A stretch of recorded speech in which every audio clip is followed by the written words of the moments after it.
लोक जे आहेत ना हे AI ला खूप वेगळा विकृत लोक आहेत, a part of our audience. म्हणजे I am sorry to say, पण अशी काही लोक आहेत जे त्याचा एक गैर उपयोग वापर करू शकतात. मी खूप मोठा आहे गॅजेट्स संदर्भात, आणि मला ते फोटो काढणं, एडिट, मला खूप ते अवघड जातं. मला मराठी बोलताना म्हणजे मला नाही तेवढी नाही बोलायची.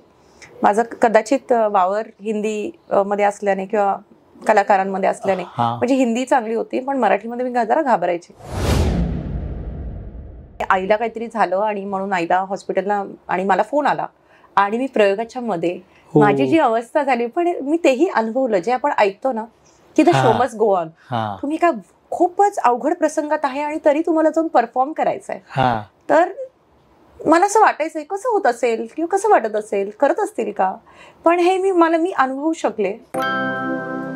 नमस्कार, मी दिलीप ठाकूर. इट्स मजा या लोकप्रिय डिजिटल चॅनलच्या #ठाकूर विचारणार या आमच्या गप्पांच्या कार्यक्रमामध्ये आज आमची विशेष पाहुणी आहे स्मिता गोंदकर. नमस्कार. नमस्कार दिलीपजी. नमस्कार. तुझ्याकडे बोलण्यासारखं तो खूप आहे, खूप म्हणजे अरे बापरे बाप. कारण तू सिनेमा, छोटा पडदा, रंगभूमी, त्यानंतर ते पप्पी दे पारूला म्हणजे ते म्युझिक अल्बम, तुझा फिटनेस, तू स्पोर्ट्स पर्सन, अरे बाप रे बाप. म्हणजे तुला बोलतं करावं तर हे सगळ्या बाजूनी ती घोडदौड बाहेर येईल तुझ्या बोलण्यातून. पण मी तुला सुरुवातीला असं विचारतो, आता तुझा एक सिनेमा येऊन गेला AI धर्मा, हो बरोबर आहे.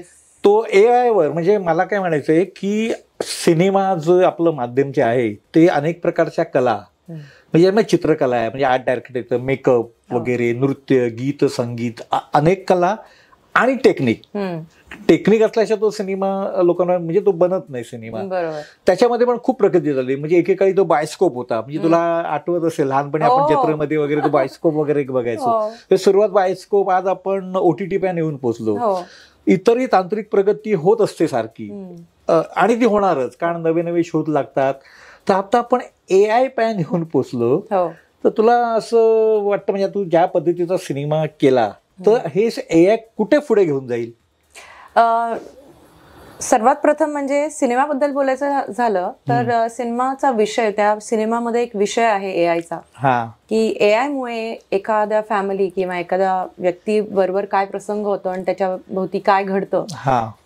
तसं पाहायला गेलं तर प्रगती तर प्रत्येका गोष्टीत होतच आहे आपल्याकडे, आणि टेक्निकली आपण चाललो एका दिशेने. करेक्ट. कसं म्हणतात की एनी टेक्नॉलॉजी त्याचे जेवढं फायदा आहे तेवढं नुकसान आहे, तेवढा तोटाही आहे, त्याचा धोके आहेत. आणि आजकाल एवढे स्कॅम्स होत आहेत. Scams is a part of it. आता AIनी तर त्याच्यात पण दोन बाजू आहे, प्लस आणि मायनस. म्हणजे तसं पाहायला गेलं तर आता साऊथच्या फिल्ममध्ये एवढे ग्राफिक्स आणि या सगळ्या गोष्टी वापरल्या जातात. आजकाल AIनी बऱ्याच गोष्टी एनहान्स केले जातात. पण त्याचा एक तोटा असा मला वाटतो की सगळं आज ते ChatGPT आलाय, नंतर आजकाल फेक इंस्टाग्राम इन्फ्लुएन्सर झालेत, म्हणजे AI इंस्टाग्राम इन्फ्लुएन्सर झालेत. असं AIनी घेतली ती जागा, पण कुठेतरी त्यांनी जरा जास्त जागा घेतली असं मला नक्कीच वाटतं.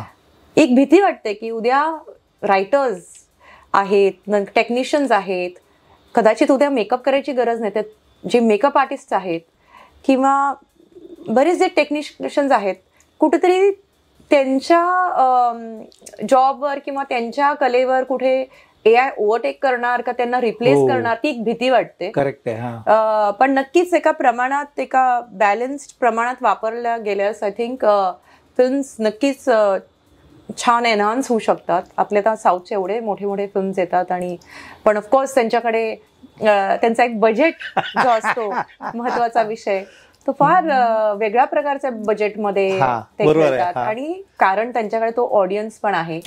एका भाषेतले सिनेमे बाकी भाषेत डब होतात, हिंदीत डब होतो. एक्झॅक्टली. आणि ते खूप लॉयल ऑडियन्स आहे, pan India. Yes. It is about supply and demand. Exactly. तर अनफॉर्च्युनेटली मराठीत तेवढं नाही आता हे सगळं, एवढे मोठे फिल्म्स. आपल्याकडे recovery is a big question.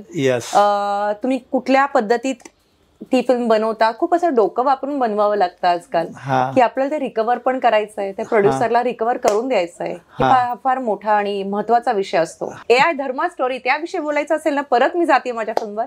ती आता नुकती रिलीज झाली आणि लवकरच OTT वर येणार आहे आणि ही हिंदी आणि मराठी दोन्ही लँग्वेजेस मध्ये अवेलेबल असणार आहे. तर खूप सुंदर अशी फिल्म आहे आणि खूप म्हणजे त्याच्यामध्ये सस्पेन्स आहे, थ्रिलर आहे, ड्रामा आहे आणि शेवटपर्यंत तुम्हाला असा नवीन नवीन सस्पेन्स मिळत राहणार शेवटपर्यंत. It's very nice. आणि एक खूप छान मेसेजही देऊन जात आहे की आपण, कारण लोक जे आहेत ना हे AI ला खूप वेगळ्या विकृत लोक आहेत, a part of our audience. म्हणजे I am sorry to say, पण अशी काही लोक आहेत जे त्याचा एक गैर उपयोग वापर करू शकतात. तर एक भयानक गोष्ट आहे. आणि मी कुठेतरी आजकाल कुठल्या तरी AI ॲपमध्ये कोणी म्हणजे कुठलेही 2 फोटो ठेवले की ते हग करतात आणि ते किस करतात. म्हणजे भीती वाटते बाबा, कोणीतरी म्हणजे यू नेव्हर नो ना. आणि मी तसा एक व्हिडिओ पण पाहिला, एका मोठ्या नटीचा व्हिडिओ, आणि ते बघितलं मी. पहिलं माझं रिएक्शन असं होतं की हे काय, म्हणजे स्क्रोल करताना मग मला जाणवलं कोणीतरी त्या ऍपचा वापर केला असेल. पण ते रक्षिता मंदानाच्या बाबतीत पण आलेलं, ऑफकोर्स त्यांच्या बाबतीत पण AIचा जो वापर करून जो केलेला हे भीषण आहे. म्हणजे ऍक्टर्स, खरं कसं आहे, ऍक्टर्स जास्त टार्गेट होतात याच्यामध्ये. पण ठीक आहे, आता जेव्हा तुम्ही ऍक्टिंग मध्ये आता या गोष्टी आता होणार, ही मनाची तयारी प्रत्येक कलाकारांनी करायला पाहिजे. जास्त ट्रोल होतात आणि बरेच, आणि ऍक्टर्स डिस्टर्बही होतात ह्याच्यावर. हो बरोबर आहे. मी माझं सांगते, मी अजिबात काही डिस्टर्ब होत नाही. अच्छा, मी तर बघतच नाही कोणी काय कमेंट केलंय काय, मी तर बघतच नाही. तर मी त्याच्यात काही जास्त जातच नाही आणि ते वाचायला, आणि इट्स ओके. पण हा टफपणा तुझ्यात आला कसा, अमेरिका रिटर्न म्हणून? तसं नाही म्हणता येणार की यू कॅनॉट गेट, म्हणजे सारखं तुम्ही एफेक्ट नाही होऊ शकत ना कुणाच्या ओपिनियन किंवा कोणतरी फ्री आहे आणि त्याला त्याच्यात आनंद मिळतोय किंवा त्याचं काहीतरी फ्रस्ट्रेशन त्याच्यात निघतंय. एक्झॅक्टली. तर मला वाईट वाटतं त्या लोकांसाठी. In fact I feel so sorry for them की ते, मला असं, माझा बघण्याचा दृष्टिकोन थोडा वेगळा आहे. हे अमेरिकेमुळे नाहीये, हे कदाचित माझ्या मेडिटेशनमुळे आलेलं असावं. एक्झॅक्टली. अमेरिकेच्या अगोदर तर मला कोणी असं खूप रागत असं करत असेल ना, ओरडत असेल ना, तर मला आतून असं वाटतं, अरे I am feeling so sorry, मला वाईट वाटते या व्यक्तीसाठी. तर युजली काय होतं की बघितलं की कोणी म्हणेल की शिशी काय आरडाओरडा चाललेला आहे. मला तसं नाही, मला असं वाईट वाटतं की त्या व्यक्तीला किती त्रास होतोय यातून.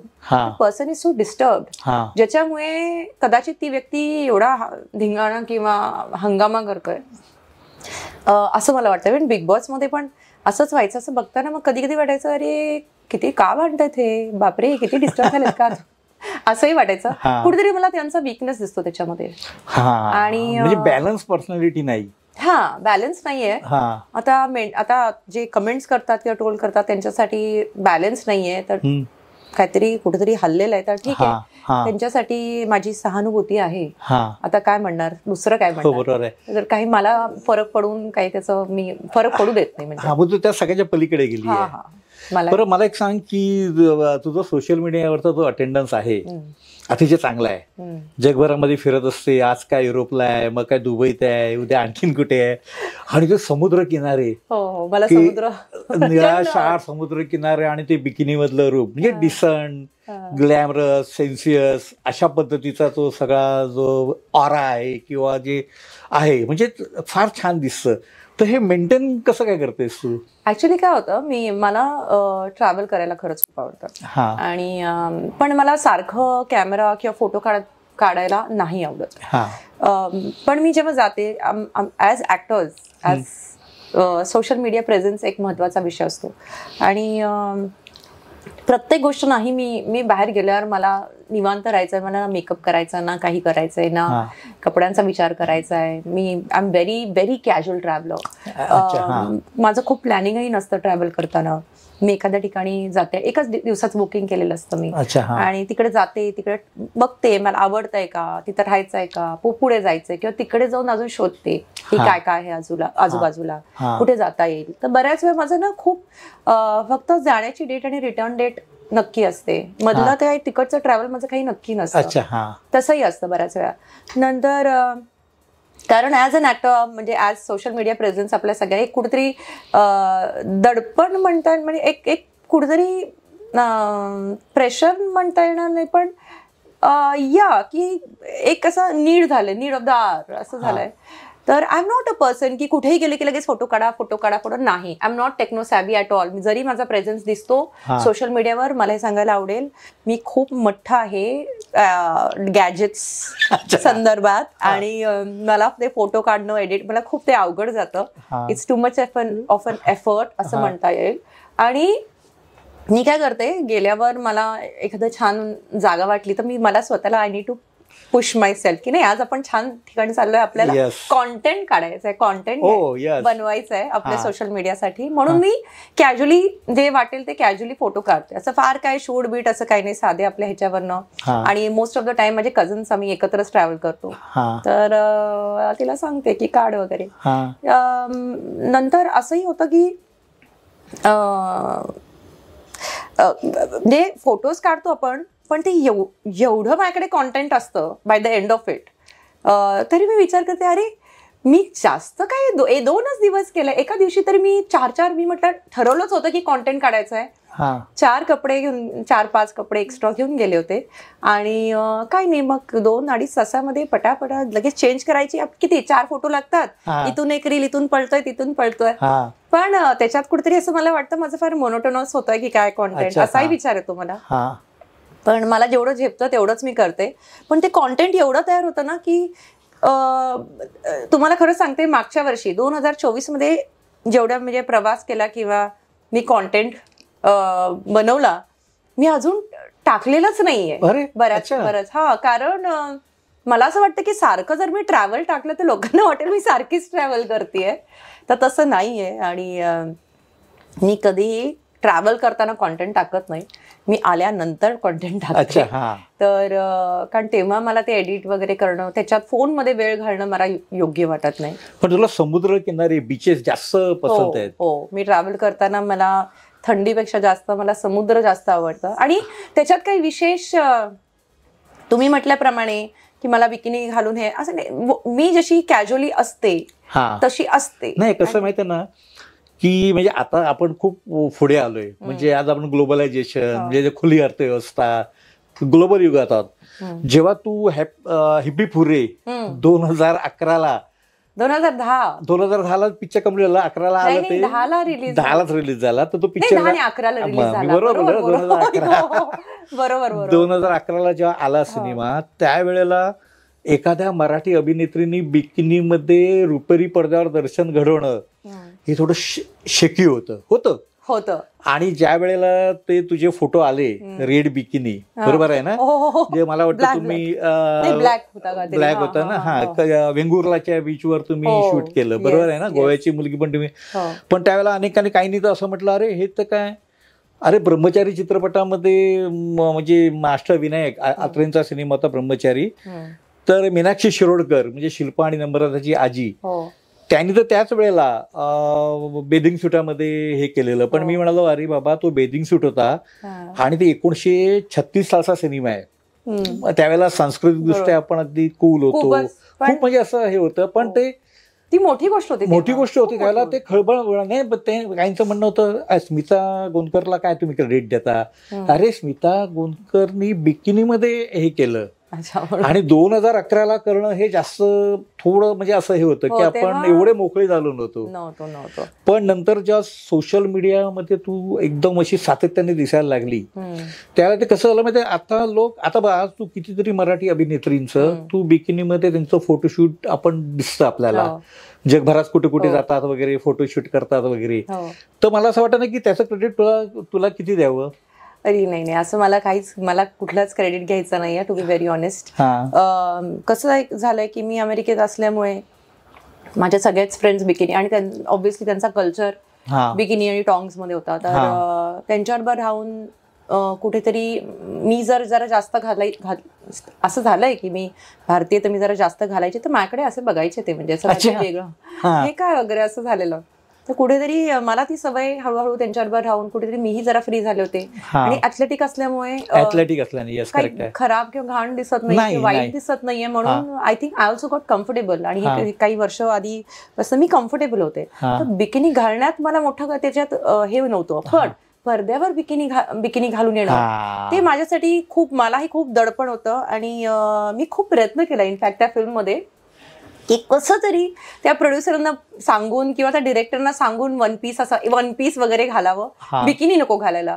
तर नाहीतर मला खूप भीती वाटली होती की बापरे, मराठी सगळे ऑडियन्सचे माझे पोस्टर्स फाडतील, मग मला इंडस्ट्रीमध्ये मी आता कुठे येतेय तर मला इकडून बाहेर करतील, काय म्हणतात, बॅनच करतील, अरे बाबा आपल्याकडे नको, असंही. म्हणजे तेही मला खूप भीती वाटली होती.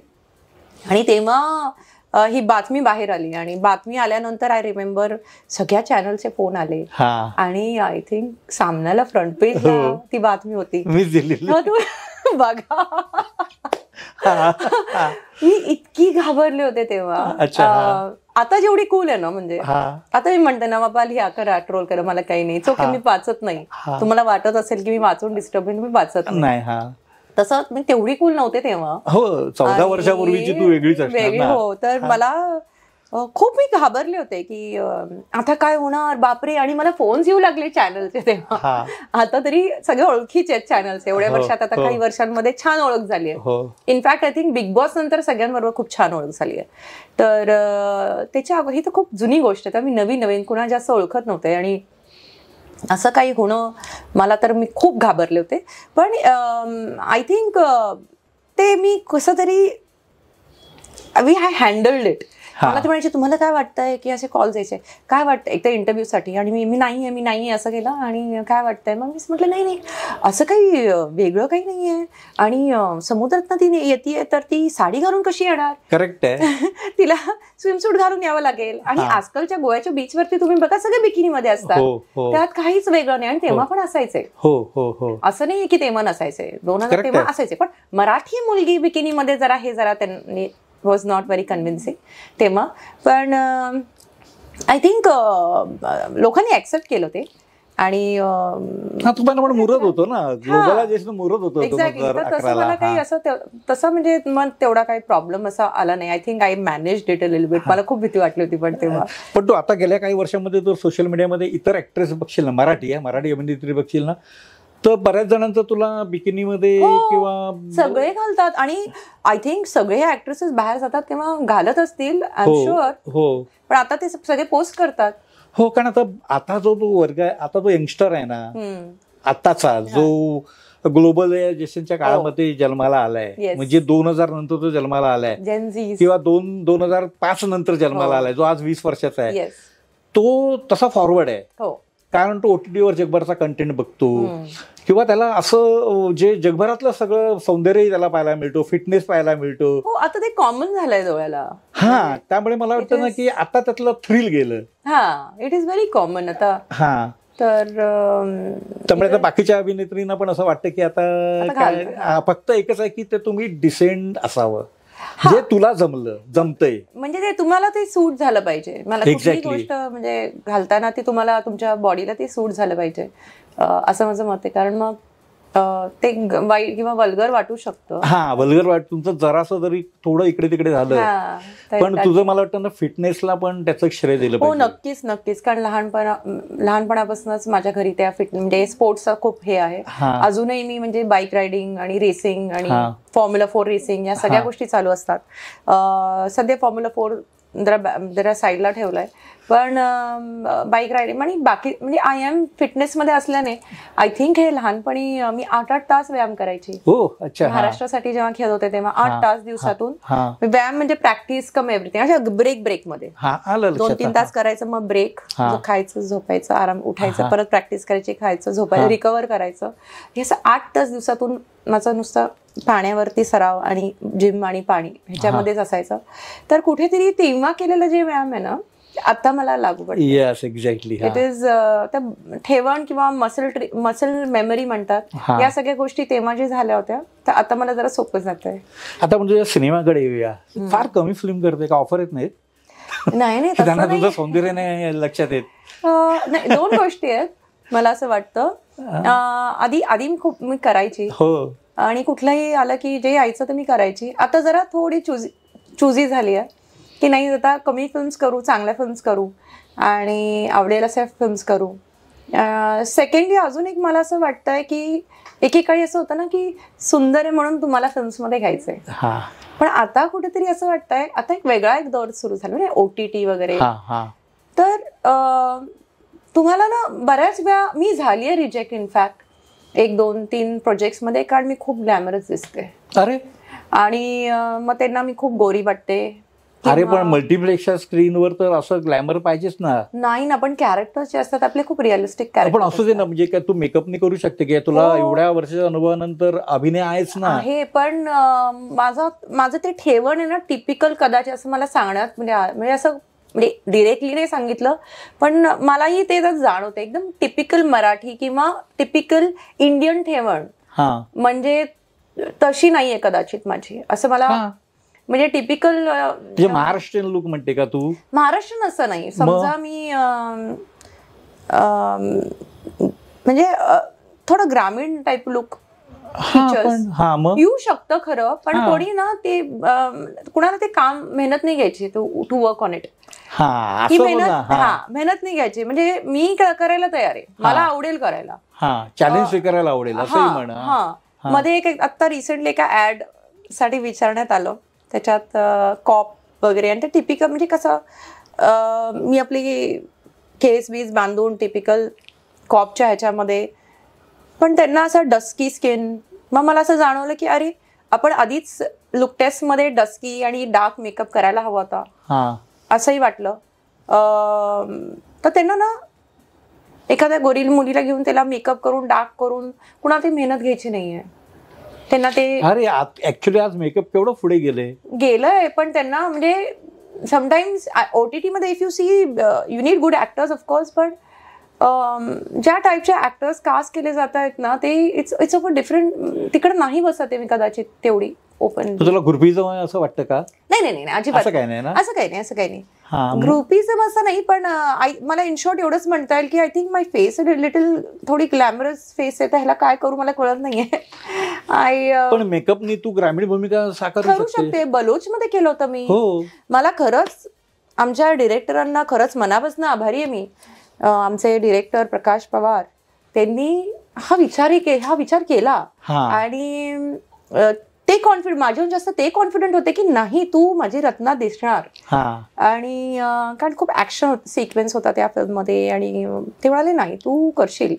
इनफॅक्ट त्या फिल्ममध्ये मेकअप माझा सारखा मला दर 2 तासांनी ते टोन डाऊन करावं लागायचं, कारण थोड्या वेळाने परत मी गोरी दिसू लागेल, मग परत मला टोन डाऊन खूप वेळ, म्हणजे माझं चालूच असायचं. पण ती फिल्म आय थिंक माझ्या खूप जवळची आहे आणि त्या फिल्ममध्ये म्हणजे प्रकाश पवारांनी मला ती संधी दिली आणि ती फिल्म मी केली आणि मला एक चान्स मिळाला कुठेतरी हे दाखवायला की नाही मी अशी पण दिसू शकते. पण आय थिंक तुला असं म्हणायचं की दिग्दर्शकांनी तुझ्यावर एक विश्वास दाखवायला पाहिजे. विश्वास म्हणजे युजली काय होतं माहिती का, हे सगळ्यांचं एक असं ठरलेला एक इमेज असतो, तर it is easy for them to cast. अच्छा या टाईपचा इमेज आहे, बरं ह्यांना विचार, या टाईपचा इमेज आहे, ह्यांना विचार. Very rarely would somebody go out of the box की नाही आपण कुणाला तरी दुसरं कॅरेक्टर एकदम वेगळं. मी रिसेंटली एक फिल्म बघितली होती, त्याच्यात त्या डिरेक्टरने समितने केलेलं आहे, समित कक्कडने, कुठला रानटी आली होती, त्याच्यामध्ये संजय नार्वेकर, वा अप्रतिम काम. आणि तेवढंच नंतर संतोष जुवेकर, त्यांचं किती पण ट्रान्सफर केलं. तसं म्हणजे तसे डिरेक्टर कमी असतात की तुम्ही असे ना तुम्हाला काहीतरी वेगळं, तुमचं काहीतरी वेगळं सरप्राईज देईन मी ऑडियन्सला. तसे फार कमी डिरेक्टर्स मिळतात आपल्याला. युजली असं होतं की अच्छा असा लुक आहे का, असं आपल्या कॅरेक्टरचा ठीक आहे, मग ज्या धाटीत बसतात तशा ऍक्टर्सना लगेच कास्ट केलं जातं. तर आय थिंक मला खूप OTT करायची इच्छा. आता काही फिल्म्स येत आहेत ऑफकोर्स, पण मला ज्या टाईपचं करायला आवडेल मग तिकडे असं मला वाटतं इकडे मी दिसीन का योग्य किंवा असं असं असं विचार कधी कधी चालतो. पण तुला रिजेक्ट केल्यानंतर तुझं काय असतं इम्प्रेशन? रिजेक्ट म्हणजे असं तोंडावर असं रिजेक्ट मला काही फरक पडत. आय एम टेलिंग यू, मला कशाचा काही फरक पडत नाही. रिजेक्ट मी एखादं ऑडिशन किंवा एक टेस्ट केल्यानंतर मी विसरून जाते की मी ते केलेलं आहे. अच्छा. किंवा मी नरेशन घेते किंवा मला वन लाईन देतात, ऐकते, ओके, ते मग म्हणतात आता नाही थोडं पुढे होणार आहे, बट ठीक आहे. माझ्यासाठी ते मी वाईप आउट झालेलं असतं आणि मी फॉरगेट म्हणजे विसरून गेली असते. आता रिसेंटली असं झालं आणि मग त्यांचा फोन आला अचानक की ती फिल्म करायची आहे. कुठली फिल्म म्हणजे मागच्या वेळेस आपण म्हटलं 1 मिनिटं कोण कोण होतं त्या फिल्ममध्ये, नक्की काय, वन लाईनर प्लीज सांगा की ती फिल्म आता डेट्स हवेत तुमच्या आता. म्हटलं अरे ती मला आठवत नाही, आपण 1 महिन्यापूर्वी बोललो होतो. म्हणजे मी नाही होतं, म्हणजे आपण आपलं काम करायचं आणि ते विसरून जायचं. जर काय आपलं नशिबात असेल ते आपल्याकडेच येणार. तर मी जास्त काही विचार करत नाही की का नाही घेतलं, का नाही लुक नाही बसत आहे तर नाही होणार, इट्स ओके. बरं, मध्यंतरी आपल्याकडे खूप एक प्रकरण गाजलं, कास्टिंग काउच अनुभव. हे अनेकांनी आपण सांगितलं की बाबा माझ्या बाबतीत असा प्रयत्न झाला, मराठीमध्ये सुद्धा, मराठीत सुद्धा. ओके, नाही मला आय थिंक मी त्या बाबतीत आय एम क्वाईट लकी. कारण जेव्हा मी आले होते तेव्हा मला कधी डेस्पिरेशन नव्हतंच. ते आताही तसं नाही आहे. म्हणजे मला करायला आवडेल छान काम, कारण आता ऑब्व्हियसली इट्स माय प्रोफेशन. पण मी जेव्हा आलो होते तेव्हा मला असं नव्हतंच की मला फिल्म करायचीच आहे, मला या इंडस्ट्रीमध्ये यायचंच आहे. ते घडत गेलो माझ्या भोवती. चीसौच्या वेळेस ही सौका मेरी फर्नांडिस, येस, ते मुहूर्त घातला त्याचा. हो. आय थिंक खूप सुंदर फिल्म होती ती. आणि ती फिल्म सुद्धा माझं असं कधीच नव्हतं की मला करायचंय वगैरे. सरांविनय लाड आपले डिरेक्टर, त्यांचा फोन आला होता मला आणि तेव्हा मला खूप मला भीती वाटायची मराठीची. अच्छा. मला मराठी बोलताना म्हणजे मला नाही तेवढी नाही बोलायची. माझं कदाचित वावर हिंदी मध्ये असल्याने किंवा कलाकारांमध्ये असल्याने, म्हणजे हिंदी चांगली होती पण मराठीमध्ये मी जरा घाबरायची. आणि अमेरिकेतून आले होते तर सगळ्यात आधी तर मी हिंदीवर काम केलं होतं आणि त्याच्यानंतर आता मराठीमध्ये नंतरच मी त्याच्यामध्ये काम करू लागले. तर सरांचा फोन आला होता मला की इंग्लिशमध्ये बोलत होते माझ्याशी, hi is this Smita Gondkar. म्हटलं येस आय एम. तर ते म्हणतात I am doing a Marathi film, तर would you like to do it. माझ्या डोक्यात काय होतं, मराठी म्हणजे ना ते ग्रामीण एकदम जुने पाहिले. कारण मी पुण्याची आहे, मी सुट्टीत यायची अमेरिकेतून. तर मी आई बाबा म्हणजे आम्ही नाटक बघायला जायचो. तर नाटकं आम्ही खूप बघायचो, पण चित्रपट असं व्हायचं नाही. कारण त्या काळातले ते फिल्म्स एकदम ग्रामीण असायचे असं मला वाटायचं. कुठेतरी माझं एक मिसकन्सेप्शनही होतं. तेव्हा ऑफकोर्स लक्ष्मीकांत बेर्डे सर आणि अशा त्यांचे फिल्म्स 2-3 होते, बनवा बनवी, ह्या सगळ्या गोष्टी या फिल्म्स आल्या होत्या. पण मराठी फिल्म म्हणजे पहिला माझं असं थोडं ग्रामीण फिल्म असणार आहे, मराठीत बोलणार आहेत खूप आणि मला ते जमत नाही तेवढं. म्हटलं असं I don't do Marathi films. म्हटलं ते म्हणाले नाही पण तू मराठी आहेस ना, आय यू मराठी. म्हटलं yes I am Maharashtrian, I am Marathi, but I don't do Marathi films. He said would you like to come and meet me. आधी त्यांनी मला विचारलं तुला, म्हणजे मी म्हटलं की हो का, बरं कोण कोण आहे फिल्ममध्ये. आणि मला तेव्हा कोणच माहित नव्हतं टू बी व्हेरी. मी एक पेपर पेन घेतलं तर त्यांनी असं सांगितलं भरत जाधव, विजय चव्हाण, सिद्धार्थ जाधव, चांगले नाव सगळे. मी ओळखत नव्हते तेव्हा. मी सगळं लिहून घेतलं. म्हटलं I will let you know. आणि मग मी आईला फोन केला. म्हटलं आई मराठी फिल्म म्हणतात, मला तर तेवढं कुठे चांगलं येत आहे, दडपण आहे मला मराठीचं. तर आई म्हणाली अगं घे की. मग त्यांना आता म्हणाले कोण कोण आहे. तर मी म्हटलं भरत जाधव. ती म्हणाले अगं ती सई रे सई आपण बघायला गेलो होतो. मी म्हटलं वा खूप छान, भारी ऍक्टर आहेत. मग म्हटलं मग विजय चव्हाण. म्हणजे अगं ती मोरूची मावशी आपण बघायला गेलो होतो. म्हटलं वा हे पण छान आहे. तसं करत मी आई म्हणाली कर ना, त्यांना जर प्रॉब्लेम नाहीये तर तुला काय प्रॉब्लेम आहे सांग, की ती त्यांच्याशी बोल आणि त्यांना सांग तू अशीच बोलते, त्यांना जर का करतो त्याच्यावरती काम, असं आईने सांगितलं. त्यांना मी म्हटलं हो I can do it but my Marathi is not very good, आपण म्हणजे यू डिसाईड. ते म्हणाले भेटायला ये. तर भेटायला गेलो आणि ते मला म्हणाले सांग तुझ्याविषयी काय वगैरे. तर मी आपल्या शिपचं सांगत होते. बोलता ते मला बस 5 मिनिटं मी बोलले, 5 मिनिटं. त्यानंतर ते म्हणाले बस तू फायनल आहेस. म्हटलं अरे वा व्हेरी गुड. 5 मिनिटं मराठी बोललं त्याच्यावर सिलेक्शन झालं. म्हटलं हो. तर काय व्हायचं, मी मराठीत बोलायची, मग मध्येच माझं इंग्लिश स्टार्ट व्हायचं आणि मग मी इंग्लिशमध्ये फडफड व्हायचं. तर ते म्हणाले नाही तुझं एकदम फायनल. म्हटलं वा. तर 3-4 दिवसानंतर असं जाणवलं, कारण ते कॅरेक्टर मेरी फर्नांडिसचं कॅरेक्टर तसं होतं आणि मला भांडायचं होतं भरत सरांबरोबर त्या सीन्स मध्ये. खूप असे म्हणजे खूप असे तू तडाख्याचे असे म्हणजे खूप कॉमेडी असे भांडण्याचे सीन्स होते. तर मला ते दडपण होतं की मी मराठीत, मी म्हटलं सर मराठीत एवढं सगळं मी कसं भांडू. ते म्हणायचे काय नाही, तू इथं जर झालं की इंग्लिशमध्ये स्टार्ट व्हायचंय तुला. कॅरेक्टरची कॅरेक्टर मग ऍक्च्युली त्या कॅरेक्टरची डिमांडच तशी होती.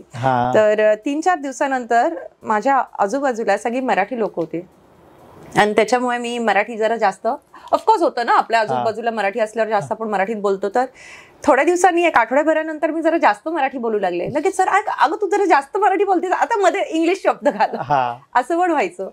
तर I think that was my first movie आणि खूप सुंदर अनुभव होता तो माझा आणि खूप अनफॉरगेटफुल अनुभव होता. पण पहिली फिल्म होती.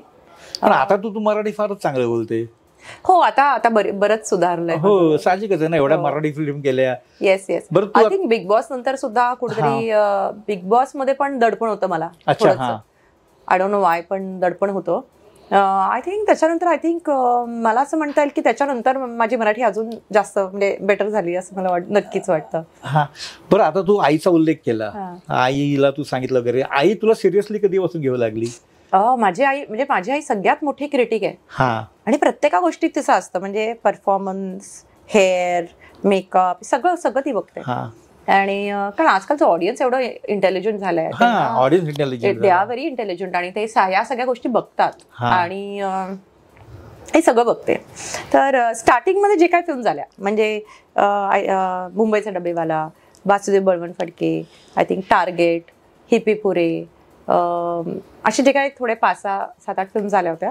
तर इनिशियल फेजमध्ये तेव्हा आईनी बघितलं होतं, हा चाललंय, you know how it is ना, कॉमेडी फिल्ममध्ये मुलींना तेवढा वाव नसतो काय करायला, परफॉर्मन्स चांगलं दिसणं आणि हसायचं, ऍक्ट डम आणि असं बरंच करायचं काय असेल. तर कुठेतरी आईला म्हणजे आईने ते बघितलं होतं. तर there was a phase in my life आणि मी विचार करत होते काय करू, म्हणजे जे चाललंय असंच करायचंय का काय. आई म्हणाली तू काय करतेस, म्हणजे is this what you want to do. म्हणजे आणि तेव्हा ब्लॅक ही फिल्म आली होती आणि ती फेमस झाली होती खूप. आणि मला आई म्हणते, हे बघ राणी मुखर्जी सारखा तुला काही रोल मिळणार आहे का, तू करणार आहेस का, आपल्याकडे हे तो होतं का, असं काय होत असेल तर तुला मिळणार आहे का आणि तू करणार आहेस का, असं काहीतरी परफॉर्मन्स वालं नाही ना. ठीक आहे, मग तुला जर जायचं असेल US ला पुन्हा तुझ्या जॉबवरती तर यू टेक अ कॉल. मी विचार केला, म्हटलं हा बरोबर बोलतेय, ठीक आहे, आय थिंक अबाउट इट. पण तेवढ्यामध्ये मला एक नाटक आलं होतं, अवध्य. अरे गाजलेलं नाटक. हो, म्हणजे माझ्या कॉलेजच्या दिवसातली आठवण सांगतो, ऍडल्ट होतं आणि मी 18 वर्षाचा झालो नव्हतं. म्हणजे आम्ही किती झालो घेणार नाही साहित्य संघ मंदिर मध्ये ऍडल्ट असल्यामुळे. मग हे गिरीश देशपांडे म्हणून एक दिग्दर्शक होते तेव्हा, तर त्यांनी अप्रोच केलं, पुण्याचे आहेत. तर असं विचार केला की अरे नाटक आपण कधी केलेलं नाहीये, एक चॅलेंज म्हणून ते मी नाटक घेतलं करायला. आणि खूप अवघड नाटक आहे, म्हणजे ते खूप असं हेवी आहे. आणि त्याच्यामध्ये जो माझा रोल होता त्या ऍक्टर्सचा, एक तो जो कॅरेक्टर होता त्या रोलला एवढे शेड्स होते शेवटपर्यंत. तर मला ते म्हणजे परफॉर्म करायला किंवा एक टास्क घेतलं होतं मी ते करायला, आय डोंट नो. तर प्रयोग झाले त्याचे, ते नाटक घेतलं, रिहर्सल झाली, प्रयोग झाला, पुण्यामध्ये प्रयोग झाले. पहिल्या प्रयोगाला आई आली, ती आईला म्हटलं या आई तू बघ वगैरे. आणि जे काय त्या दिवशी घडलं किंवा जे काय आमचा परफॉर्मन्स जे काय झालं ते आईसाठी खूप शॉकिंग आणि नवीन होतं. तिच्यासाठी असं काहीतरी वेगळं होतं. जरी ऍडल्ट नाटक होतं पण त्याच्यात ते एक दुसरं कपल होतं ज्यांचे ऍडल्ट सीन होते. माझं खूप परफॉर्मन्स ओरिएंटेड होता त्याच्यात. तर सगळ्यांशी बोलून झालं, सगळे भेटून गेले. नाटकानंतर मी गाडीत बसले आणि अजूनपर्यंत आईचा रिव्ह्यू मला मिळाला नव्हता. तर घरी जात होतो आम्ही आणि आई शांत होती अगदी. म्हटलं आई तू काय बोललीच नाहीस, कसं होतं ग, खूप माती खाल्ली, म्हणजे खूप असं काहीतरी फनी वाटलं का तुला. कारण आईनी मला अशा वेगळ्या रूपात बघणं, एरवी नाही बघत ना, आणि पुन्हा रंगभूमीवर बघणं, फ्रेम बदलली आहे ना, चित्रपटात फ्रेम बदलली आहे आणि मी वेगळे इमोशन्स एक्सप्रेस करते जे कदाचित आईनी कधीच पाहिलं नसेल, ती साईडच बघितली नव्हती. एक्झॅक्टली. की अशा सिच्युएशन, कारण तसे सिच्युएशन माझ्या लाईफमध्ये तसे आले नसेल किंवा मी तशी एक्सप्रेस केली नसेल जे मला एका रंगभूमीवरती हे पूर्ण एक्सप्रेस करावं लागत होतं. तर आई म्हणाली, आईने एवढंच सांगितलं पिंकी, मला पिंकी म्हणते. पिंकी, छान होतं, मला असं वाटतं तू या करिअरमध्ये करू शकतेस, असं तिने म्हणजे कुठेतरी पावती दिली आणि मला खूप छान वाटलं, खूप बरं वाटलं. मी मग तेव्हा म्हटलं, अजूनही मला आठवतंय, मी ड्राईव्ह करत मी म्हटलं, अगं आई मला ना खरं जमतं, पण कोणी ना मला ते तसे रोल्सच देत नाहीत करायला, मी काय करू. सिरियसली घेत नाही. हा, सिरियसली घेत नाही, फक्त हा ग्लॅमरस आहे, सुंदर आहे, ओके असं. मला तर मी काय स्वतःला सुंदर मला वाटत नाही, मी ओके नॉर्मल अशी वाटते, पण तरी कुठेतरी लोकांना ते वाटतं की ग्लॅमरस आहे. आणि ते रोल्स ज्या पद्धतीचे मला द्यायचे तोपर्यंत, तेव्हापर्यंत तर तसेच यायचे. तर त्याच्यानंतर आईनेही मला फायनली सिरियसली घेतलं की नाही, हिला जमतं, हिला फक्त दिलं पाहिजे ते काम करायला. आणि त्याच्यानंतर मग आम्ही पण त्यानंतर अजून एक नाटक केलं. हो, सौजन्याची आयशी तशी. मग तो अनुभव. केदार सर आमचे डिरेक्टर होते आणि त्यांच्याबरोबर काम करायचे खूप मला काय म्हणतात डिझायर होतं माझं, ते एक स्वप्न होतं की केदार सरांबरोबर करायचं. भरत सरांबरोबर मी बऱ्याच फिल्म्स केल्या होत्या ऑलरेडी. हा, तर त्यांच्याबरोबर पण काम करायला खूप मजा येते. तर पण मला जो रोल मिळाला होता ना त्याच्यामध्ये, तो पारूचा रोल. आणि कुठेतरी पप्पीदे पारू, पारू पारू पारू, महाराष्ट्राची पारू, पप्पीदे पारू, हे मला असं ते ब्रेक करायचं होतं इमेज. आणि मला थोडंसं वेगळं करायचं होतं. कारण 2013-14 मध्ये पप्पीदे पारूला आलं होतं, 3 वर्ष झाली होती आणि मी अजून ते पप्पीदे पारूलाचं क्रेज ऍक्च्युली 10 वर्षापर्यंत आहे, रिसेंटली पर्यंत म्हणजे ते आहे, अजूनही आहे मला, अजूनही येतो मी पुढे. हा बोल. पण तेव्हा ते अजून मला कुठेतरी असं वाटत होतं मी कुठेतरी बांधली गेली का त्या इमेज मध्ये. तर मला बाहेर वेगळं काहीतरी करायचं होतं. तर त्या नाटकामध्ये पण पारूचा रोल होता माझा आणि मी म्हटलं असं मला दुसरं काहीतरी द्यायला नाही तर मग आपण. पण नंतर पण सरांनी एवढं सांगितलं, नाही तू हे कर, यावेळेस माझ्यासाठी कर. आणि ही सो स्वीट. मी तो म्हणजे ते नाटक केलं आणि thank you Kedar sir, thank you so much. ते मी खूप एन्जॉय केलं. थिएटर आणि एवढे दिग्गज कलाकार होते सगळे. भरत सर होते, नंतर सगळेच होते, आपला सगळे म्हणजे कमलाकर सातपुते होते आणि सगळेच म्हणजे सगळेच दिग्गज होते, सगळेच मोठे मोठे कलाकार होते त्याच्यामध्ये. आणि प्रयोग पण खूप झाले ना तुझे, दौरे झाले. ते वेगळा अनुभव होता तो. कसं काय? म्हणजे सॅटर्डे संडे मला आठवतंय, माझ्या आई प्रयोग चालू होता शिवाजी मंदिरला. आईला एक हार्ट अटॅक येऊन गेला होता 12 मध्ये, तर तिला स्टेंट ऑलरेडी होतं. तिचं काहीतरी पुन्हा काहीतरी मी प्रयोग म्हणजे माझी एक अजून एंट्री होती आणि आईला काहीतरी झालं आणि म्हणून आईला हॉस्पिटलला, आणि मला फोन आला आणि मी प्रयोगाच्या मध्ये माझी जी अवस्था झाली. पण मी तेही अनुभवलं, जे आपण ऐकतो ना की the show must go on. तुम्ही काय खूपच अवघड प्रसंगात आहे आणि तरी तुम्हाला जाऊन परफॉर्म करायचं आहे. तर मला असं वाटायचंय कसं होत असेल किंवा कसं वाटत असेल, करत असतील का, पण हे मी अनुभवू शकले. असं काही कलाकारांच्या बाबतीत झालेलं आहे. हो, माझ्या आई. आणि मला असं झालेलं की मला आत्ताच्या आत्ता निघायचंय, घरी जायचंय, म्हणजे पुण्याला जायचंय. माझी एक एंट्री होती आणि मी सरांना म्हणजे मी सांगितलं, मी म्हटलं सर मी जर शेवटी आपण जे नमस्कार करायला येतो त्याच्यासाठी नाही थांबले तर चालेल का, कारण मला पुण्याला पोहोचणं फार गरजेचं आहे. ते म्हणाले ओके नो प्रॉब्लेम. आणि त्याच्यानंतर माझा जो खूप फनी सीन होता, त्याच्यामध्ये मला एक असा फनीचा विग, कर्ली केसाचा विग, म्हणजे मी वेगळ्या रूपात येते त्यांच्या म्हणजे समोर त्या सीनमध्ये, शेवटच्या सीनमध्ये.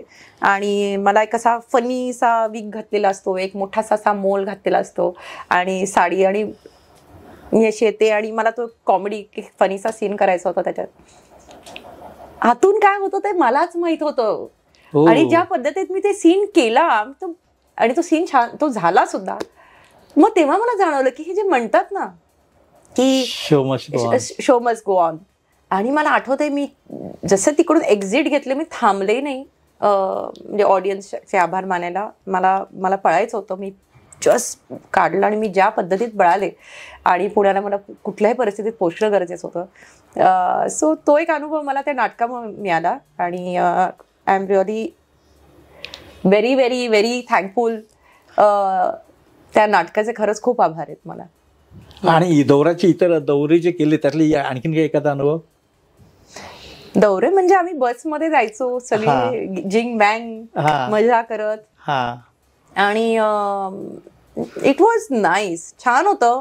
आमचे रिहर्सल्स व्हायचे, आम्ही रिहर्सलला गेलो तो कुठेतरी लोणाच्या त्या साईडला फार्मवरती सगळेजण तिकडे मी थोडे दिवस होतो आणि सगळे रिहर्सल्स वगैरे केले होते. ते छान अनुभव होता आणि ते खूप अनफर्गेटफुल मोमेंट्स आहेत माझ्यासाठी ते. पण त्यानंतर तू नाटक का नाही केलंस? ऍक्च्युली मला ना असं जाणवलं की नाटकासाठी ना ते सॅटर्डे संडेची कमिटमेंट आणि सुट्ट्यांची कमिटमेंट. म्हणजे ज्या दिवशी लोक रजेवर असतात त्या तुम्ही रंगभूमीवर असता. नाही हो, पण मला खरंच आवडेल करायला, पण आय थिंक सगळ्यासाठी एक वेळ असतो आय फील. पण मला असं वाटलं कारण त्यावेळेस मला ना माझी शूटिंगही चालू होती, एका चित्रपटाची दौरे चालू होते आणि शोजही इव्हेंट्सही घेतले होते. तर माझ्या बिग बॉस पण आलं, बिग बॉस नंतर त्याच्यानंतर आलं. पण त्या एका वर्षामध्ये ना ह्या सगळ्या गोष्टी चालू होत्या आणि मी कुठेतरी मी असं जाणवलं की मी स्टेजवर उभं राहण्यासाठी मला रेडबुल प्यावं लागायचं, त्याच्याशिवाय मी स्टेजवर जाऊ शकायची नाही. आणि मी एकदा विंगेत पडली, कोसळले लिटरली. तिकडे मला असं नाही, तिकडेही मला असं वाटलं की मी पुश करते बॉडीला खूप, आणि झोप व्हायची नाही, गाडीत झोपायचे. म्हणजे कारण इधर मी एका गावातून दुसऱ्या गावात चालू आहे, नॉट नेसेसरी प्रयोग, कारण प्रयोग थोडे दिवस असायचं. मग त्याच्यामध्येच इव्हेंट पण करायचे, त्याच्यात शूटही चालू होतं. मग मी ड्रायव्हरला सांगायचे तू एक काम कर, तू आता इकडे मला 3 तास 4 तास आहे, इथं मला लागणार आहे, तोपर्यंत तू झोपून घे. असं लिटरली त्याची हालत खराब, माझीही हालत खराब. पण तो दिसायचा नाही ना याच्यावरती स्क्रीनवर. त्या चित्रपटाच्या गाण्यामध्ये असं झालं, आय रिमेंबर, मला फक्त असा एक टर्न द्यायचा होता. तर माझी झोप झाली नाही, दमले, सगळं हलतंय, डोकं हलतंय, बॉडी हलतीये आणि ते गाण्याचं शूट आहे आणि मी अशी वळत होते. आणि अशी वळल्यानंतर तिथून सच अ स्मॉल टर्न झाल्यानंतर मी अशी हालत, कॅमेरा क्लोज लागला होता, असं झाल्यानंतर मी अशी हालत होते. तर आशिष पाटील डिरेक्टर होते, कोरिओग्राफर होते आपले त्या गाण्याला, पहिल्यांदाच तेव्हा आशिषवर काम करत आहे. अशी हालायची, मला कळेच ना काय होत आहे ते. म्हणजे तू का हलतेस एवढी? म्हटलं मला कळत नाही. आणि तेव्हा कुठेतरी मला जाणवलं त्या दिवशी शूटमध्ये की आपण खूप पुश करतोय बॉडीला.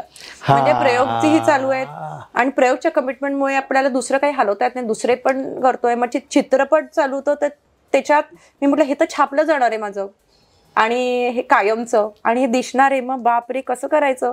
मग कुठेतरी खूप जास्त झाल्यावर मग मी रिक्वेस्ट केली होती, हेक्टिक झालं सगळं.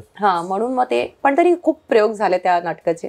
पण असं जाणवलं की आता थोडंसं आपण ब्रेक घेऊ नाटकावरनं, कारण तेव्हा फिल्म्स चालू होते बॅक टू बॅक. तर नॉट नेसेसरी म्हणजे मला तेवढं कम्फर्टेबली करता येईल असं, म्हणून मग मी फिल्म्सवरती कॉन्सन्ट्रेट केलं तेव्हा. मग आणि पप्पी दे पारुलाचं सक्सेस, अमेझिंग सक्सेस, म्हणजे मला अपेक्षितच नव्हतं. आणि पप्पी दे पारुला सारखं गाणं म्हणजे जेव्हा ते आलं सुद्धा I was not too sure ते करायचं नाही करायचं, माझं असं कंटेम्प्लेशन चालू होतं. आणि मग मला वाटलं की व्हिडिओ अल्बम मराठीत, म्हणजे म्हटलं ठीक आहे करूया. आणि आईला ऐकवलं, आई म्हणजे हो हिट आहे, हिट असं खूप म्हणजे वाजणारं वाटतंय. मग अजून 1-2 फ्रेंड्सना विचारलं, हो छान वाजणारं वाटतंय. आणि आय डिड इट. आणि मला अपेक्षितच नव्हतं, मला असं होतं की 5,000 व्ह्यूज, 5,000 व्ह्यूज नंतर मग 50,000 व्ह्यूज, भूक वाढत गेली. म्हणजे वाढत गेली. पण मी आय थिंक 5 लाख पर्यंत ती बुक गेली. आणि 5 लाख मी ठरवलं की 5 लाख नंतर मी बघणार नाही, अजिबात बघणार नाही, बस झालं माझं, आय एम हॅपी. 5 लाख आले व्ह्यूज एका व्हिडिओ अल्बमला तेव्हा, तर माझं असं होतं मी नाही बघणार आता. तर ही जी बुक वाढत गेली ती 5 लाखापर्यंत गेली होती, आय विल नॉट डिनाय. ती जी 5,000ची होती ती 5 लाखापर्यंत गेली. कारण ते टार्गेट असं दिसत होतं, अरे एव्हरी टाइम क्रॉस झालं असं झालं. आणि इट वॉज खूप सुंदर एक्सपिरियन्स होता. मला ऑफकोर्स कौतुक तर खूप झालं, पण त्याच्यामध्ये असं म्हणतात ना 20% तुम्हाला हेही मिळतं, काय म्हणतात, ट्रोलिंग नाही म्हणतात, ट्रोल म्हणता येईल, किंवा क्रिटिसिझम. ते ही की हे असलं काय गाणं केलंय वगैरे, हे काय केलंय वगैरे, असंही झालं मला. पण ते जे त्यात तू इव्हेंट्स खूप केले त्या गाण्यावर, खूप. आय एम टेलिंग यू त्या गाण्याने मला खूप दिलंय. आहे ना, जगभरात गेलीस तू, कुठे फॉरेनला पण केलं ना. तिकडे एअरपोर्ट, इंटरनॅशनल एअरपोर्ट वरती पप्पी दे पारूला वाजलेलं मला आठवतंय. अच्छा, कुठे? आपल्या मुंबईच्याच इंटरनॅशनल एअरपोर्ट. मला बघून त्यांनी पप्पी दे पारूला लावला होता. आणि आम्ही फिल्मच्या शूटिंगलाच चाललो होतो 2000 आय थिंक असं 16-17 मध्ये कधी. मी, अभिजित खांडकेकर आणि आम्ही सगळे एक दुबईला एक फिल्म केली होती, म्हणजे दुबईमध्ये काही पोर्शन शूट केलं होतं. त्याच्यासाठी आम्ही एअरपोर्टला होतो, आमचा सगळा युनिट होता. आणि मला बघून त्यांनी पप्पी दे पाठवते. आय सेड वाव, इंटरनॅशनल एअरपोर्टवरती गाणं पप्पी दे लागलाय. तर that was success of the song खरंच. पण नंतर तुला इतर जी गाणी गेली त्याचं काय झालं? नंतर गाणी आली म्हणजे, पण तेवढे नाही चालले जेवढे पप्पी दे. Yes yes yes. पप्पी दे जो रिदम आहे, ते जे म्युझिक आहे, ते जे त्याचा बीट आहे, ते इतकं म्हणजे इट्स व्हेरी पेपी आणि इट्स व्हेरी कॅची. आणि ते म्हणजे लिटरली सगळ्या लग्नांमध्ये, सगळ्या गणपतीमध्ये अजूनही ऐकू येतं. हा, घरून मी असे अरे गाणं लागलं आपलं. आताही तुला एखादं गाणं असं येईलच ना? खरं तर तुझ्यासाठी म्हणून लिहिलं पाहिजे. नाही, मला तेव्हा खूप गाणी यायची आणि आठवड्यात 3-4 गाणी यायची स्टार्टिंगला. तर पण मला असं मला नुसती गाणी करून मग मला माझा जो प्रवास होता तो एखादा आयटम गर्ल तसं म्हणजे त्या दिशेने मला जायचं नव्हतं. मला एका ऍक्ट्रेसच्या दिशेने, म्हणून मी खूप कमी घेतली गाणी. असं नाही की नाही घेतली, हो माहिती आहे मला, पण कमी घेतली गाणी. आणि जे मला वाटलं की हिट आहेत किंवा ही जरा चालेल किंवा असं काही तरच घेतले, किंवा कोरिओग्राफर चांगला आहे किंवा असं काय असेल तरच घेतले.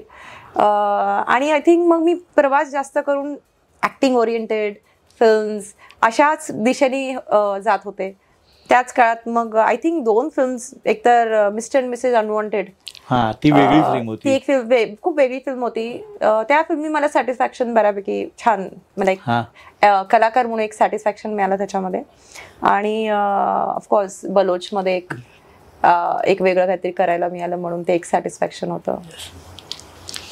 आता मी तुला एक फोटो दाखवतो आणि 3 चित्रपटांची बुकलेट दाखवतो, काय आठवण आहेत बघ. ओके. Oh my God. अच्छा, या फिल्म बद्दल ओके. ही अशोक शिंदे बरोबरची फिल्म होती, विजय दीनानाथ चौहान. आणि सरप्राइझिंगली ही फिल्म ह्याच्यावरती किती गाजली, झी टॉकीज. हो, ती रिपीट सतत दाखवतात. वन ऑफ व्हेरी काय म्हणतात सक्सेसफुल, इलेक्ट्रॉनिकली सक्सेसफुल फिल्म अशी फिल्म. बाप रे, ओ माय गॉड. तेव्हाचा फोटो आहे, फोटो तर त्या सिनेमाचा आहे, पण हा कुठला आहे मला हे तेवढं शूटिंगवरचा फोटो नक्कीच दिसतोय. आणि शूट आम्ही ना, या फिल्मची शूट आम्ही आय थिंक मलकापूरला गेली होती. अच्छा, मलकापूरच्या म्हणजे मलकापूरमध्ये ही फिल्म शूट केली होती. बाप रे, तेव्हाची माझी हेअरकट, ओ गॉड. ओळखू येते ना कधी? तशीच आहे मी, तशीच आहे. मग तशीच आहे, हेच तर वैशिष्ट्य आहे. Oh my God. ह्याच्या या फिल्मची म्हणजे काय सांगणार, एखादी आठवण शूटिंगच्या वेळची? आपल्या या फिल्म मध्ये हे पण होते आनंद अभ्यंकर. हो. तर ही फिल्म त्यांच्याबरोबर केली होती, तर आम्ही खूप एकत्र होतो या शेड्यूलच्या दरम्यान. तर ते गेले तेव्हा खूपच त्यांची आठवण, हो ना, त्यांची आठवण आली होती. ते खूप नंतर गेले ऑफकोर्स, पण या फिल्म बद्दल बोलले की मला त्यांची आठवण येते. आणि गावात शूटिंग होतं, तर मजा आली आणि खूप छान मित्र मिळाला मला, Ashok Shinde. He is an amazing person. ते इतके, he is also health freak, पण he is an amazing soul, amazing मित्र. म्हणजे आता काय म्हणतात, दोस्त झाला, म्हणजे दोस्त मिळाला मला. छान आठवण करून दिली त्यांचे. खूप दिवस झाले बोलणं झाले नाहीये, पण आय विल डेफिनेटली. अलीकडेच मुलाखत केली. हो का?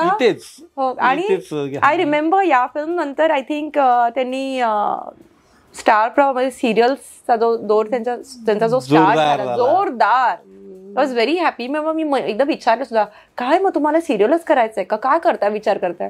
तर he was telling me how good it is. आणि तर मला खरंच त्यांचा खूप अभिमान आहे. I am very proud of him and he does an excellent job. आणि एक खूप चांगला मित्र मिळाला होता या फिल्ममध्ये मला.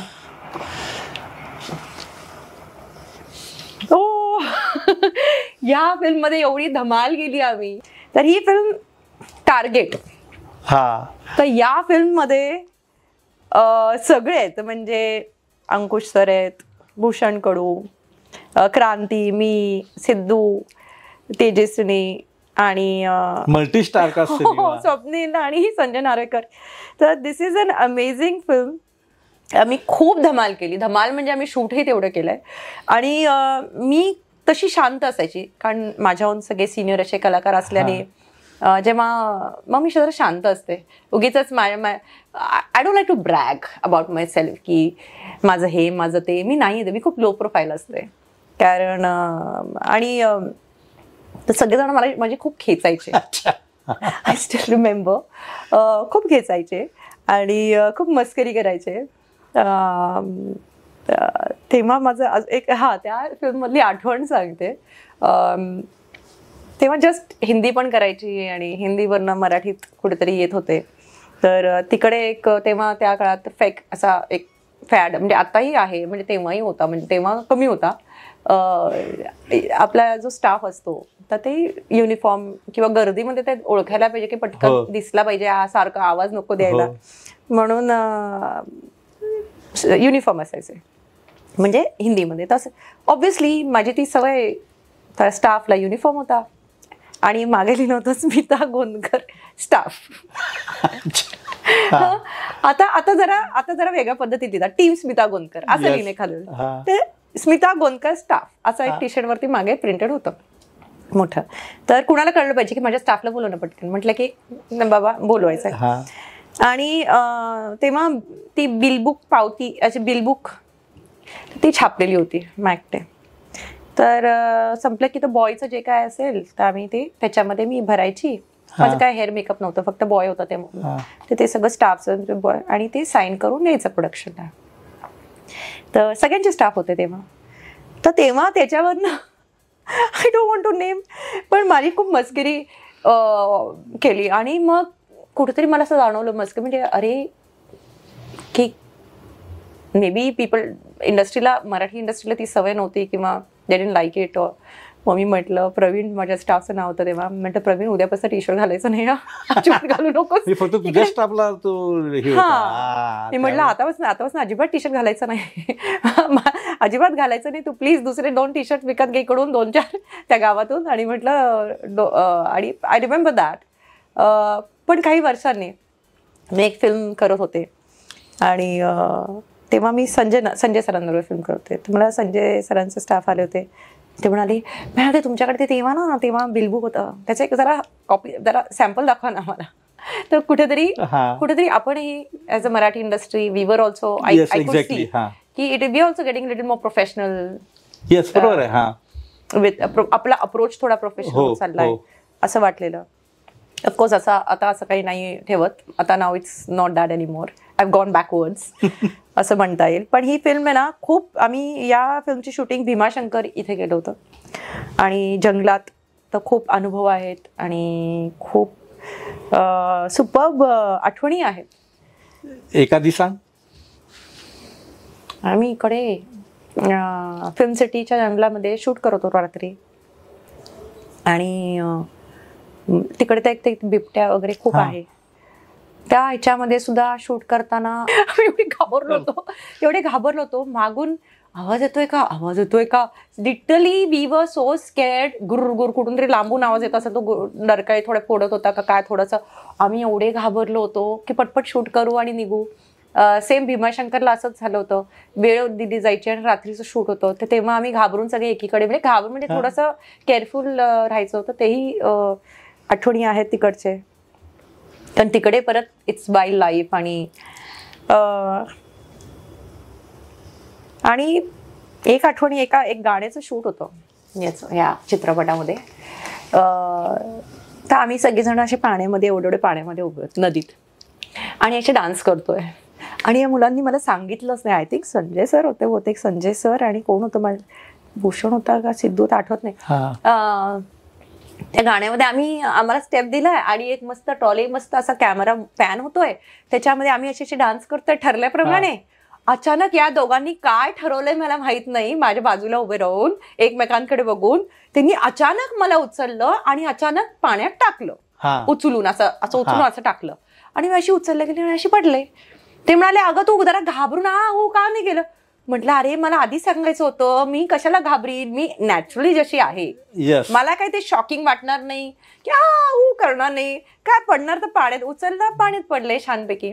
म्हटलं तुम्ही जर मला आधी सांगितलं असतं तर मी ऍक्टिंग केलीच ती जरा घाबरण्याची आणि काय वगैरे या प्रकार केला असं. रिटेक घेतला नाही, एका टेक मध्ये. इट वॉज फन मॉन्टाजच होते ते, त्याचं काही फन मॉन्टाज मध्ये ते चालून गेलं. पण त्यांना अपेक्षित होतं की मी जरा ओव्हर रिॲक्ट करायला हवं होतं. म्हटलं नेक्स्ट टाइम असं असेल तर मला आधीच सांगा, कारण मी ऍज स्मिता गोंदकर मी रिॲक्ट करणार नाही.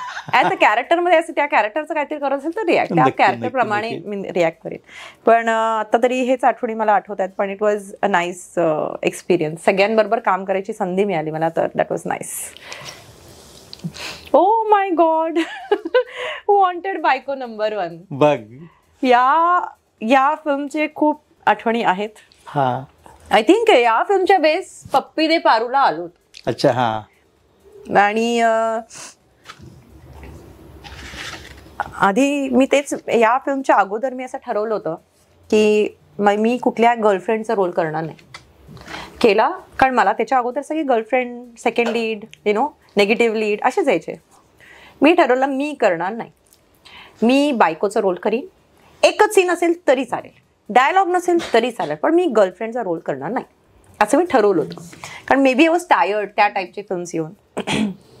पण याच्या वेळेस राजू पारसेकरांची फिल्म आहे, त्यांनी मला जेव्हा विचारलं तेव्हा माझा तोपर्यंत मी जरा माइंडसेट जरा चेंज केला. मी म्हटलं की मला कोणीतरी सांगितलं, मी म्हटलं मला असेच का फिल्म येतात, गर्लफ्रेंड आणि काहीतरी बिंबो आणि असे का ग्लॅमरस, मला असं सोज्वळ रोल करायचं. तर त्यांनी मला सांगितलं अगं इट इज व्हेरी डिफिकल्ट, मुलींना ते अवघड जातं. म्हणजे आपल्याकडे तेव्हा तेवढे ग्लॅमरस अशा मुली नव्हत्या, कदाचित कमी होत्या खूप. तर ते अवघड जातं मुलींना करायला. तुला ते नॅचरली जमतंय किंवा ते नॅचरली तू तशी दिसतेस, that it is easy for you, तर यू शुड, तू घे ते. लोकांना तुला तसं बघायचं असेल तर मी कुठेतरी म्हटलं जाऊ दे ना, घेऊया. त्यावेळेस मी ही फिल्म घेतली आणि त्याच्यामध्ये तर रोल तसाच होता माझा, एकदम थोडासा बोल्ड टाईप, थोडासा असा. तर त्याच्यामध्ये ह्याची एक वेगळी आठवण म्हणजे पप्पी दे पारूला आलो होतं आणि या गाण्यामध्ये एका गाण्यामध्ये मी बिकिनी पुन्हा बिकिनी दिलं गेलं होतं मला आणि आय कॅरीड ऑफ वेल. आणि आम्ही अंडर वॉटर शॉट्स वगैरे घेतले आणि काढले. इनफॅक्ट त्या टाईपचे जे अंडर वॉटर शॉट्स होते, आता एक दुसरी एक फिल्म केली आम्ही, त्याच्यामध्ये पण तसेच गोप्रो घेऊन अंडर वॉटर सिमिलर, ऑफकोर्स एवढ्या वर्षांनंतर सिमिलर काइंड ऑफ शॉट्स आम्ही दिलेत तिकडे. तर या फिल्ममध्ये ऑफकोर्स ती बिकिनी होती आणि पोस्टर याच शूटच्या वेळेस, हे जे शूट या ज्या पोस्टरचा शूट आहे, तर त्यांनी मला सांगितलं तुझं सेपरेट पण आपण घेणार आहोत, थोडे सगळ्यांचे घेत होते सोलो. तर मला त्यांनी ती बिकिनी आणून दिली, ही आपण जे गाण्यात वापरलंय. म्हटलं ह्याच्यामध्ये शूट, पोस्टर, म्हटलं बापरे, तेव्हा पोस्टर फाडले होते, आता परत नक्की फाडले. म्हटलं अहो काय, म्हटलं. पण तोपर्यंत पप्पी दे मध्ये लोकांनी मला बघून ऍक्सेप्ट केलं होतं, तर तेवढं काय मला तेवढी भीती नव्हती. म्हटलं काय लोकांना बघायचं बघून झालेलं आहे. त्या पहिल्या पिक्चरमध्ये कदाचित ती फिल्म हिप हिप हुरे जी होती ती कदाचित तेवढी चालली नव्हती, तेव्हा लोकांपर्यंत पोहोचली नव्हती तेवढी. पण पप्पी दे पारूला ऑलरेडी पोहोचलं होतं आणि गाजली होती. तर मी म्हटलं ठीक आहे, आता कोणी काय फाडणार नाही, कारण दे ऑल लव्ह मी. तर एक टीजर पोस्टर रिलीज केला त्यांनी, त्याच्यामध्ये मी बिकिनी घातलंय. आय थिंक ते बिकिनीचा कलर त्यांनी ह्याच्यावरती ना अमेरिकन फ्लॅग सारखं काहीतरी केलं होतं, इफ आय रिमेंबर. आणि एवढाच फोटो, डोळे नव्हते माझे. हो, त्याच्या नाही, एवढाच फोटो टीजरला टाकला. म्हणजे पोस्टर मध्ये मी अशी उभी आहे आणि एवढाच माझा हा फेस क्रॉप होता आणि आय डोंट नो तो कुठे आहे माझ्याकडे, आय डोंट थिंक सो. आणि मी अशी उभी आहे बिकिनी मध्ये आणि वॉन्टेड बायको नंबर 1. येस. बाप रे, त्याच्यावरनं त्या टीजरवरनं इतकं म्हणजे कोण आहे असं सगळीकडे झालेलं इंडस्ट्रीमध्ये आपल्या. आणि पण मला एक जाणवलं, पप्पी दे पारूला आणि याच्यानंतर या टीजर पासून मला ना सगळीकडे जे आधी अवॉर्ड फंक्शन्स इन्व्हाइट यायचे नाही, अचानक येऊ लागले. ही मोठी कमाई आहे. It was so funny. May be पप्पी दे पारूला मुळे असेल किंवा आय डोंट नो. मी असं नाही म्हणणार ते बिकिनीमुळे, पण आय थिंक ते गाण्यामुळे. गाण्याची क्रेज, ऑडिओ पण चाललंय ना त्या गाण्याचे. हो, पण मला व्हिडिओ तर चालला, ऑडिओ पण चालला, ऑडिओ आणि व्हिडिओ दोन्ही चालले. आणि त्याच्यामध्ये असं काहीतरी आलं त्याच्यानंतर तर, पण इट वॉज अप्रिशिएटेड. लोकांना उत्सुकता होते कोण आहे, आणि नंतर कळलं अरे स्मिता गोंदकर आहेत. आणि मजा धमाल केली या फिल्ममध्ये. आम्ही शूट केलं होतं हे कोल्हापूरला, याचं शूट कोल्हापूरला झालं होतं. ह्याच्यामध्ये एक सिक्वेन्स होता माझा खूप फनी. आता मी बाईक चालवते ऑफकोर्स, तर राजू सरांना ते म्हणाले ते बाईक सिक्वेन्स घालायला पाहिजे. तर एंडला, आणि त्यात नेगेटिव्ह रोल आहे माझा ह्याच्यात, एंडला मी नेगेटिव्हच आहे फुल. म्हणजे स्टार्टिंगला कळत नाही आणि मी एंडला हिरोईनला किडनॅप करते. आता किडनॅप मी म्हणजे बाईकवर किडनॅप करणार. म्हटलं बाईकवर कसं होणार आहे किडनॅप? म्हटलं सर म्हणतात तू कर ग, काही नाही, मी सांगतो ते तिला बसव. तर मला तिला घेऊन बसवून तिच्या गळ्यात एक असा दुपट्टा टाकला होता आणि त्याला मला ओढून असं पकडून ठेवायचं होतं आणि बाईक चालवायची होती मधून. तर I was doing all that आणि ते सिक्वेन्स आम्ही शूट केलं. मी म्हटलं अहो सर कसं वाटेल? आधी मला ते कन्व्हिक्शन येत नव्हतं की बाईकवर असं होतं का, किडनॅप होऊ शकतं का? तर ते म्हणाले नाही आपण करू, तू हे पण बाईकवरच होणार आणि तू तिला किडनॅप करायचं. आणि आय रिमेंबर तो सिक्वेन्स अजूनही माझ्या लक्षात आहे. तिला असं मी गप्पा बस हालू नकोस असं मी असं काहीतरी बोलत तिला मी किडनॅप करते. त्यात तेजस्विनी लोणारी होती आणि तेव्हा मी तिच्याबरोबर पहिल्यांदा काम केलं. शी इज अन अमेझिंग पर्सन, खूप गोड मुलगी आहे आणि व्हेरी व्हेरी स्वीट. आणि तिचा किडनॅप केला होता तेव्हा बाईकवर. मजा आली होती. आय थिंक त्या एका सीनमध्ये राजू सरांचा पाय तुटला होता का काहीतरी झालं होतं. I remember that. पण बरंच काही या फिल्ममध्ये हॅज सो मेनी स्टोरीज.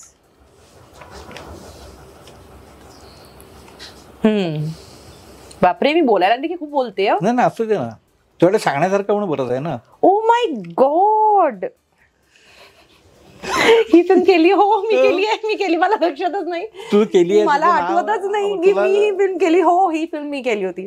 पण तुला इथे ह्याच्यात दिलं नाही स्थान, पण आहे मी मागे आहे, नाही मागे आहेस तू. हो हो हो हो हो. पण ही खूप केवढे कलाकार आहेत ह्याच्यामध्ये. खूप छान असा रोल होता आणि वेगळा असा रोल होता. अशी फसली नानाची टांग. आणि या फिल्म मध्ये आय थिंक अशोक शिंदे पण होते, इफ आय एम नॉट. हो आहेत ना, अशोक शिंदे होते आणि मोहन जोशी. पहिल्यांदा मी मोहन जोशी म्हणजे सरांबरोबर मी काम केलं. म्हणजे नाही पहिल्यांदा नव्हतं केलं, सॉरी. ही टीम ह्याच्यात पण होती, विजय दीनानाथ चौहान मध्ये पण होती. आम्ही तिघं होतो आणि तीच आम्ही तिघं इकडे. तर त्यांच्याबरोबर काम करताना खरंच खूप मजा येते. आणि या फिल्म मध्ये पण खूप आठवणी आहे, कारण आम्ही ही हैदराबादला रामोजीमध्ये रामोजीमध्ये ही फिल्म शूट केली होती. आय थिंक थोडं रामोजी आणि थोडी मुंबई असं काहीतरी. आणि ह्याच्यात सगळे परत प्रियाताई होत्या, मंगेश देसाई होता आणि ह्यांच्याबरोबर मी काम केलेलं आहे. अय्या, अनिकेत, हिमांगी शिवपुरी, अशोक शिंदे, गॉश, निशा परुळेकर, मोहन जोशी. मजा आली होती. ही पण खूप जण होते ना, खूप जण आली की खूप मजा आली, धमाल. शूटिंग सुद्धा, आणि इट वॉज नाईस. तर माझा लुक तेव्हा असा होता.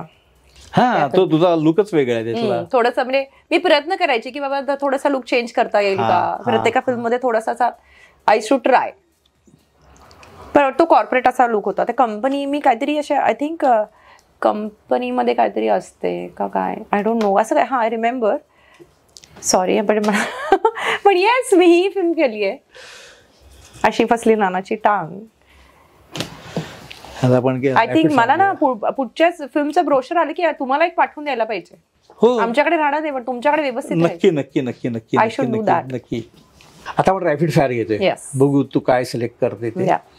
मुंबई की पुणे? दोन्ही 50-50. येरे येरे पैसा दोनची काव्या की मिस्टर अँड मिसेस अनवॉन्टेडची रिया? मिस्टर अँड मिसेस अनवॉन्टेडची रिया. बलूच की दिल दोस्ती दुनियादारी? बलूच. चित्रपट, छोटा पडदा, रंगभूमी? चित्रपट. Indoor shooting, outdoor shooting? Outdoor. Makeup rooms की व्हॅनिटी पण तुला मेकअप रूमचा अनुभव कमी असेल बहुतेक ना, कारण तू त्याला व्हॅनिटी रुळली होती. आता हो, मेकअप रूम म्हणजे फक्त नाटकाच्या प्रयोगाच्या वेळेसच असायचंय. तर मी व्हॅनिटी सुरू आमच्या व्हॅनिटी होत्या काळामध्ये, व्हॅनिटी स्थिरावली होती. हो हो हो. सिंगल स्क्रीन मल्टिप्लेक्स OTT, पण तू सिनेमेच फार कमी बघायचे. पण पुण्यामध्ये असताना सिंगल स्क्रीनचा तुझा अनुभव असेल ना, प्रभात वगैरे? ऑफकोर्स, मी माझे फिल्म सिंगल स्क्रीन मध्ये रिलीज झाल्या, पण मजा आहे ते बघायला. कारण ऑडियन्स रिअल, म्हणजे जे खऱ्या आपला जो ऑडियन्स आहे त्यांचं रिॲक्शन तिकडेच पाहायला मिळतं. टाळ्या-शिट्या. Yes yes yes. आणि प्रेम. Yes yes yes. तर माझी फिल्म मला सिंगल प्लेक्स वरच सुद्धा बघायला खरंच खूप आवडेल. खूप आवडेल. सिंगल स्क्रीनची संख्या कमी झाली एवढी. हो, कमी झाली आहे. आणि जर काम करायचं म्हणाला तर मला OTT मध्ये काम करायला जास्त आवडेल सध्या. घरचा डबा की हे सेटवरचं जेवण? घरचा डबा मला खरंच खूप आवडेल, पण मी फार कमीच असं झालंय माझ्या आयुष्यात. सेटचं जेवणच मी जेवत आली आहे, पण मला घरचा डबा आवडेल. आता असेल तर घरचा डबाच घेतो. आता अलीकडे मुंबईमध्ये असेल तर घरचा डबा. अच्छा, वृत्तपत्र, न्यूज चॅनल की डिजिटल न्यूज? न्यूजपेपर नाही, न्यूज चॅनल. लगेच बातमी कळते, दिसते वगैरे. तर अशी स्मिता गोंदकर, बोलता बोलता बोलता मनसोक्त मनमुरादपणे बरंच काही तू छान बोलली अगदी. कदाचित तुला अपेक्षा नसेल की तू एवढे मोकळेपणाने काही बोलशील वगैरे, पण छान मजा आली. आणि तू आमच्या अंधेरी पश्चिम येथील कार्यालयात, म्हणजे तुझ्या घरापासून अवघ्या 5 मिनिटाच्या अंतरावर आलीस, त्याबद्दल खूप खूप धन्यवाद. #ठाकूर विचारणाऱ्यामध्ये पुढची सेलिब्रिटी कोण असणार याबद्दल तुम्हाला नक्कीच उत्सुकता असेल. धन्यवाद. धन्यवाद. थँक्यू. मराठी चित्रपटसृष्टीमधील latest update, original web series, shows, गाणी आणि एंटरटेनमेंटसाठी आमच्या चॅनलला सबस्क्राईब करा आणि बेल आयकॉन दाबायला विसरू नका.